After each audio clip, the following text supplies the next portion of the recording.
Hi and welcome to this week's Business Finance Bulletin, episode number 90.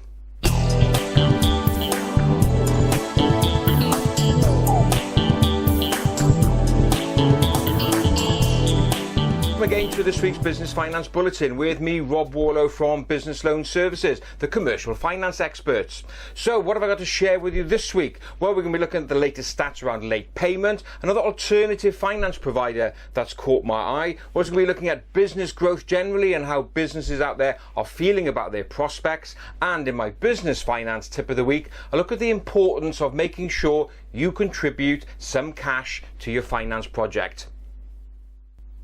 So let's start this week's bulletin with late payment. Always a popular topic. Why? Well, because it's a popular issue that many businesses, mainly small businesses, are facing. So how big is this problem? Well, that's a question being asked by the Asset-Based Finance Association. So who are the Asset-Based Finance Association? Well, they're the umbrella organisation for asset-based lenders. These are companies such as invoice discounters and factoring companies. These are the guys who will advance you a percentage of an invoice up front instead of you having to wait 90 days. So the Asset-Based Finance Association went and looked at the extent of the late payment problem, and they found that at the moment in 2015 they think there's about £67 billion outstanding in late payment.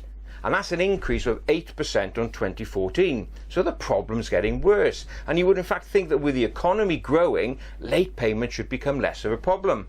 But it's not.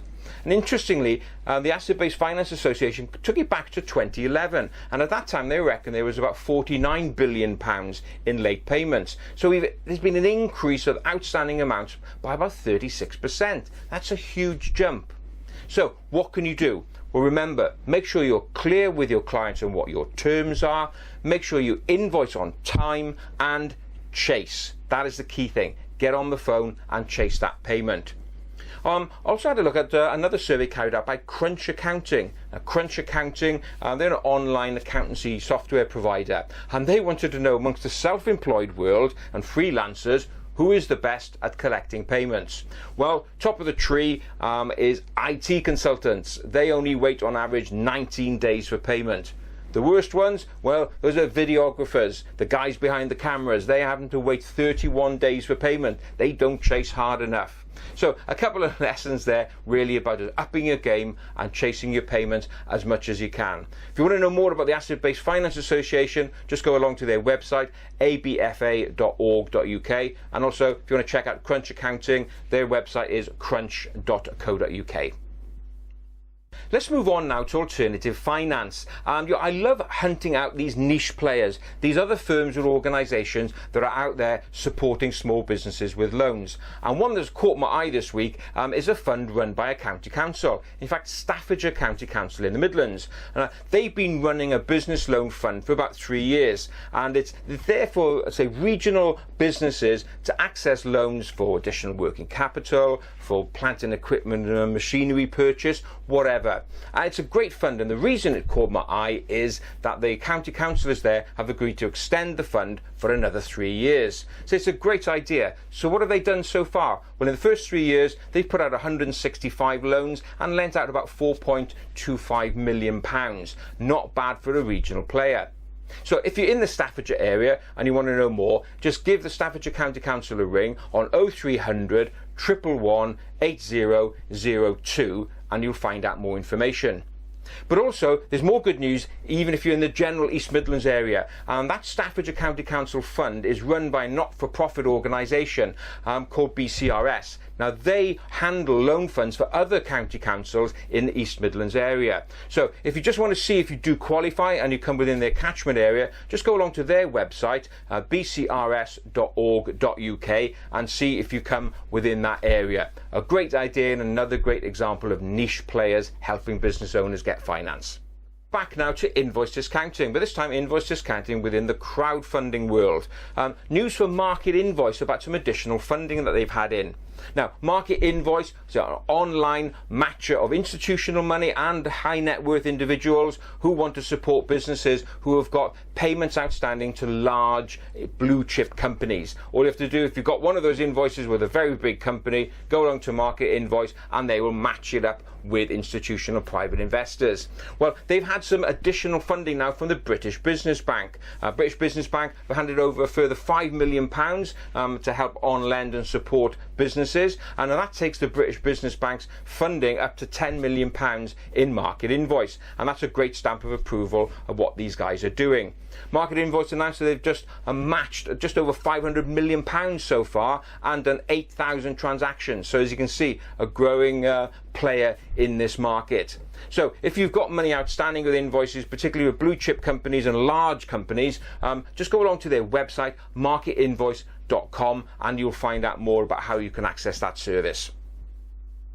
So, business growth. Are you in growth mode? Well, according to a new survey by American Express Small Business Services, many of your fellow small business owners are feeling extremely positive about this year and going forward. In fact, they found that 88% of those business surveyed said they have seen growth in the last 12 months. Now that compares to 41% when the survey was done a year ago. So it's a near doubling in businesses that said they're going to grow. 18% of them have seen a growth in turnover, and many of them are saying they're going to see the same again in the next 12 months. So what's holding businesses back? Well, number one, fear of competition, what the competition are doing out there. Secondly, rising business rates, causing a problem of profitability and cash flow. And number three, perhaps not a little bit surprisingly, access to finance. But hey, as you know, there are loads of alternative providers out there. And of course, you can just get in touch with us at businessloanservices.co.uk if you're struggling to find the right finance you need. So there are lots of positive vibes out there at the moment and a lot of things to look forward to in 2016. So let's move on to the business finance tip of the week. And this week I've got a clip from an interview that I did looking at the importance of the contribution that you have to make in terms of cash to any project that you're looking for finance for. Let's go to that clip now. See, gone are the days where you can get 100% finance. It's just not going to happen. Yeah. You may have got it during the boom days, but that's not how it is anymore. So first of all, the bank will look at, well, what's your contribution? And we've mentioned this before, you've got to have some skin in the game here. Yeah. You've got to be putting ideally minimum 20, 30% down to any sort of deal to show that you've got something to lose. 20, 30%? Yeah. If you're looking to have a commercial mortgage, certainly 25% deposit down. Sometimes high street banks will look for you to put down 40%, right, but you can get commercial loan providers that will just get away with 25 to 30%. But even on a general project, those are the sorts of numbers you should work on. And that's right for two reasons. Number one, they say the bank doesn't want to take all of the burden itself. They want to make sure that you've got something to lose as well. But at the end of the day, you don't want to be having a huge interest bill. So obviously, one way of doing this is to make sure that you lessen the amount of money that you're going to be borrowing. So put in as much as you safely can put in. There's no point raiding all of the coffers. So all of your contingency fund is gone. Yeah. Just make sure it's planned out properly. And this is back to what we were saying earlier in previous videos about putting the business plan together, about thinking everything through. So make sure you've got a contribution. So there we are. Don't let the bank take all of the finance risk. You're going to have to lose something as well. So that's it for this week. As always, thanks very much for being with me. I hope you enjoyed this week's bulletin. If you did, give it a like, share it amongst your colleagues, and don't forget we've got podcast versions on our SoundCloud and iTunes page. All you have to do is search for Business Finance Bulletin. So that's it for this week. Thanks very much for being with me, and I look forward to being with you again next Friday. Have a great, successful and profitable week. Bye-bye now.